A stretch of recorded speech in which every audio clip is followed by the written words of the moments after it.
ዘመን አይሽሬ ምርጥ ሙዚቃዎች timeless music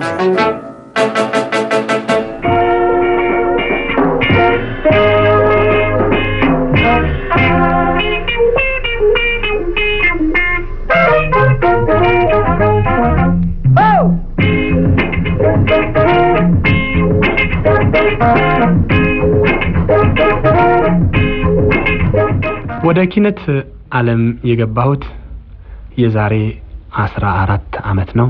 ወደ ኪነት ዓለም ልገባ የቻልኩበትም የራሴ የሆኑ መጠነኛ ችግሮች ነበሩ።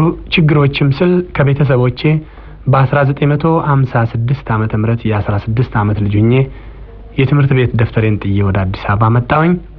ከዛ በ1957 ዓመተ ምህረት በድሮው ክብር ዘበኛ በአሁኑ አንደኛ ክፍለ ጦር ውስጥ ተቀጠርኩኝ።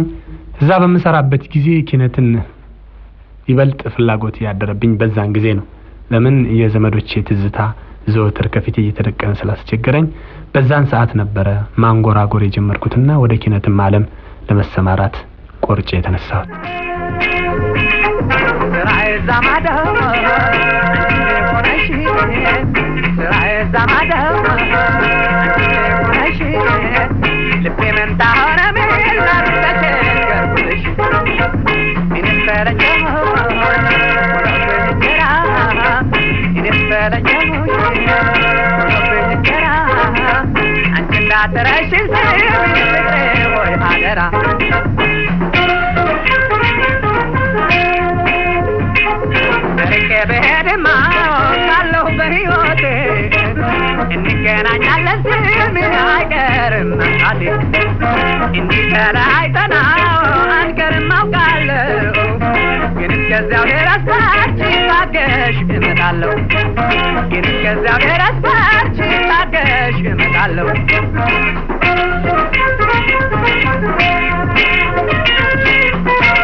ምንድን ነበር ምክንያትህ? አዲስ አበባ መጥተህ የኪነት ባለሙያ እንድትሆን የገፋፋ ምንድን ነበር ምክንያትህ? የተለየ የመስፈን ወይንም የሙዚቃ መሳሪያ የመጫወት ችሎታ ነበረህ?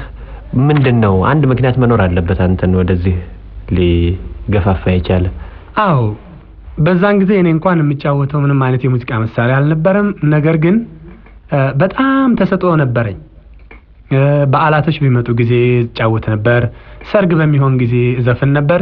እንዲያውም አንድ ጊዜ ትዝ ይለኛል፣ አንድ ወልዲያ ውስጥ አናውጤ ሙላው የሚባል ሚስት አግብቶ የስር ሚዜ ይባላል በዛን ጊዜ ሚዜ ያደረገኝና የስር ሚዜ ማለት ትንሹ ሚዜ ማለት ነው።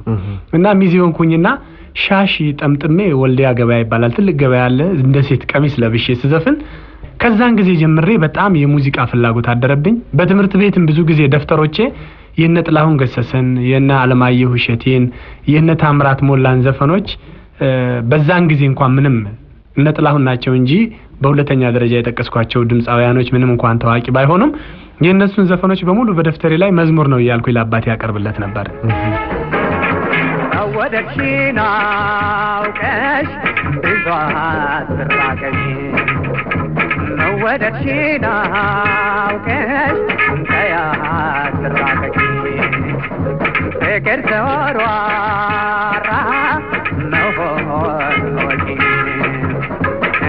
ታደርኩኝ ብለሽ ናታብሽን መግደል ታደርኩኝ ብለሽ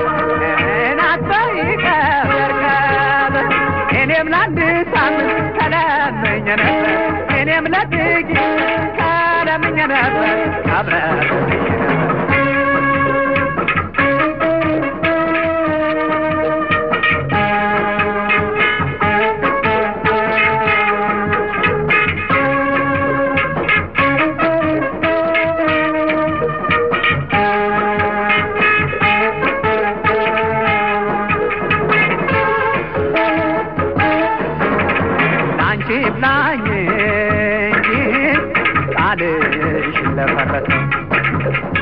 ላንቻ ዘንኮኝ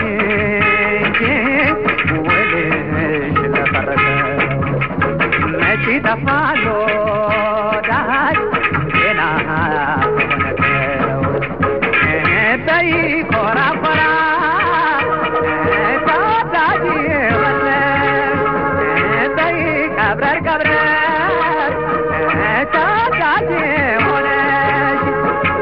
በፍቅርሽ መያዝ መውደዴን አውቀሽ በፍቅርሽ መያዝ መውደዴን አውቀሽ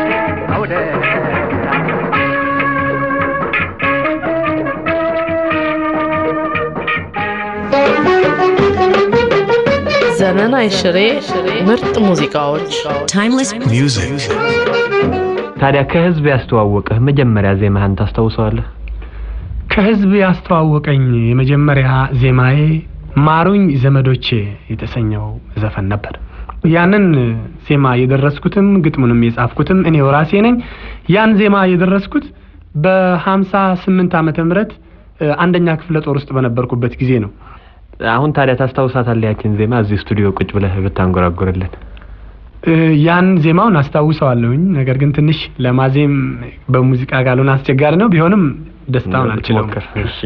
ወልደሽ አሳደግሽ እናቴን አፈቅሽ ልጠይቅሽ ልምጣ ይቅርታ አድርጊልኝ እናትና አባቴ እንደምን አላችሁ ሰላምታ ቀርባለሁ ከርታታው ልጃችሁ የእናቴ አባቴ ምክር ልቤ ያስታወሰው በትዝታቸው ነው እንባ የሚፈሰው ወልደሽ አሳደግሽ እናቴን አፈቅሽ ልጠይቅሽ ልምጣ ይቅርታ አድርጊልኝ የእናቴ አባት ጥቅሙ ገባኝ ውሎና አድሮ ወይ ዘመድ አሰኘኝ ወይኔ ዘንድሮ ከእናትና አባቴ ድንገት ተለይቼ ሳለቅስ ኖራለሁ አንገቴን ደፍቼ።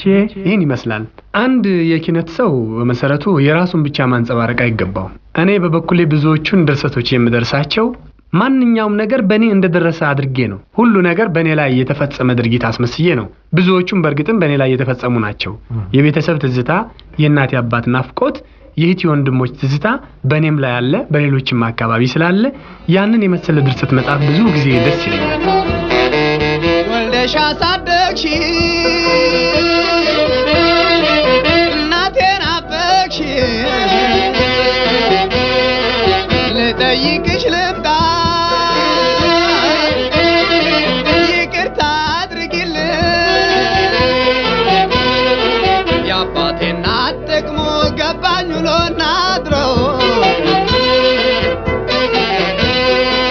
ወይ ዘመድ አሰኘኝ ወይኔ ዘንድሮ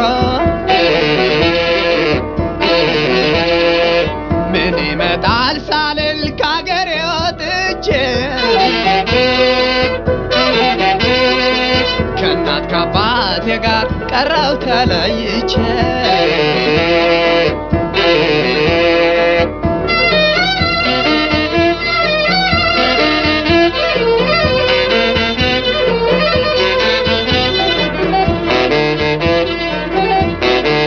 ወልደሽ አሳደግሽ እናቴን አፈቅሽ ልጠይቅሽ ልምጣ ይቅርታ አድርጊልኝ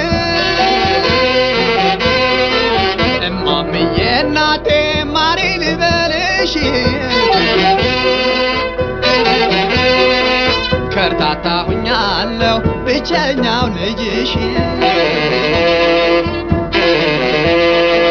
ይቅርታ አድርጉልኝ ማሩኝ ዘመዶቼ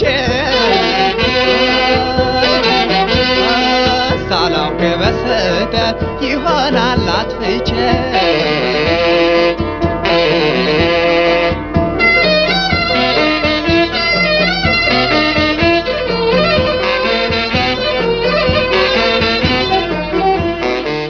አያሌው እንግዲህ በኪነት ዓለም ውስጥ ረዘም ያለ ጊዜ ነበረ እና ትዝታዎች አይጠፉም። መድረክ ላይ በምትጫወትበት ጊዜ ያጋጠመህ ከተመልካቹ አንተ በምትዘፍንበት ጊዜ?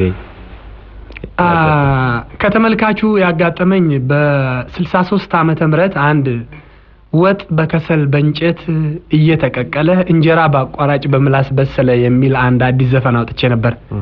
ያንን ዘፈን ህዝቡ 6 ጊዜ ቢሳለውና ለመዝፈን አቃተኝ እና ፌንቶ ሆንኩኝና መጨረሻ ላይ ወደቅኩኝ።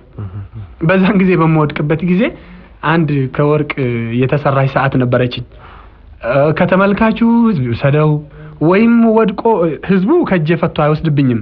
ነገር ግን አንዳንድ ደግሞ ከኪሳችን ገብተው የሽልማት ገንዘብ ለመውሰድ ሲሉ የሚገቡ ሰዎች ነበሩና ወይንም እንደዛ ሲሆን በዛ በደረሰብኝ ድካም ስወድቅ ወይም ሰዓቱ ይውደቅ ወይም ምን ይበል ሳላቅ ያቺ ሰዓት ያን ጊዜ መወሰዷ በጣም እስካሁን ድረስ ይቆጨኛል፣ አረሳትም።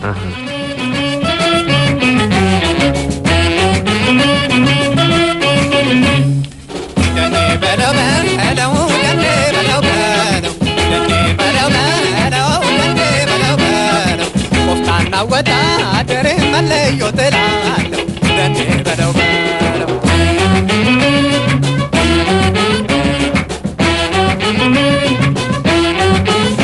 ኧረ በለው በለው አትለውም ሆይ ኧረ በለው በለው አትለውም ሆይ ቆራጥ ወታደር አይደለህም ሆይ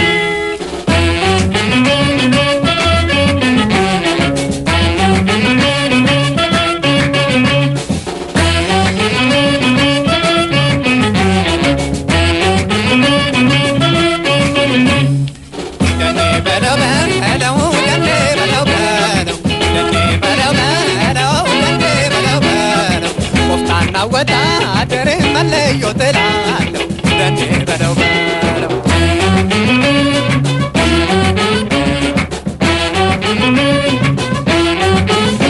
ኧረ በለው በለው አትለውም ሆይ ኧረ በለው በለው አትለውም ሆይ ቆራጥ ወታደር አይደለህም ሆይ